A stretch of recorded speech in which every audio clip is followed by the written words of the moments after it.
Welcome to the instructional videos for the Air Swimmers product.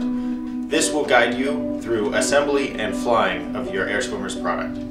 In addition to everything in the Air Swimmers box, you will need 4 AAA batteries, a Phillips head screwdriver, and access to helium in order to complete and use this product. The assembly steps for the shark and the clownfish are essentially the same. Inside the box, you have the instructions. On top here you have 3 of the shark's fins. Pull these out and set them to the side. In the case of the clownfish, you will have an extra fin in the back. This is the electronics pod that contains the receiver and the battery and the track that it moves along. This is the remote control unit. This is the tail motor assembly and is what propels and steers the shark. You have some putty. You have some rubber bands and some small plastic pieces. Don't lose those pieces. You have the tail fin here, balloon in a plastic bag, and you have a few clear stickers which will be important for assembly. You can fill the balloon up with helium at a party store, floor store, or grocery store that sells balloons. Make sure you fill it up with pure helium and not party mix. You can also fill up your air swimmer with one of these small party tanks that you can get at a party supply store. Place the nozzle of the helium tank into the back of the balloon and then, holding firmly, press down on the nozzle. Inflate the balloon until its surface is very firm. Most of the small wrinkles will disappear, leaving only large wrinkles spaced a few inches apart.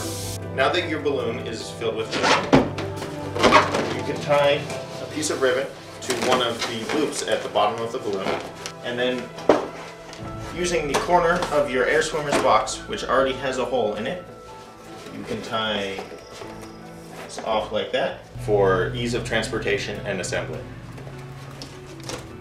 Locate the sheet of double stick tape. Remove the smaller rectangles and place them on the back of the 4 rubber band hooks. Do the same for the shark's 3 fins or the clownfish's 4 fins.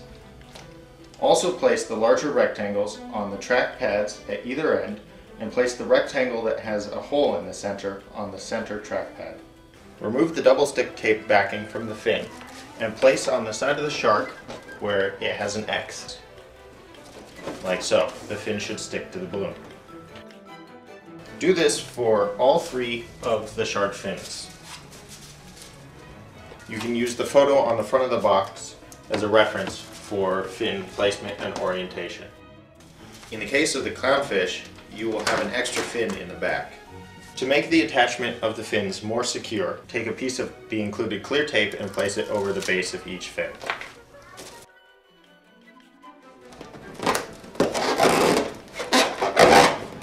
There are 4 rubber band hooks that are placed at the rear of the shark. They have double stick tape, just like the fins, that get peeled off. You place the 4 rubber band hooks at the back of the shark on the X that says place rubber band hook here. You orient them so that the hook is facing forward towards the nose of the shark. Place a piece of the clear tape over each of the rubber band hooks and press into place. Using the 4 supplied clips, attach the tail fin to the tail motor. Place the fin support rods into the groove in the tail motor assembly and slide the plastic clips into place. Do this in all 4 positions on both sides of the tail motor assembly. Attach the tail motor to the balloon using the 4 included rubber bands. Take the rubber band and loop it over the rubber band hook that you previously attached to the balloon, and then the hook on the tail motor. Do this on both sides and the top and the bottom. Make sure the foam spacer is between the tail motor assembly and the balloon. Install 1 AAA battery in the electronics pod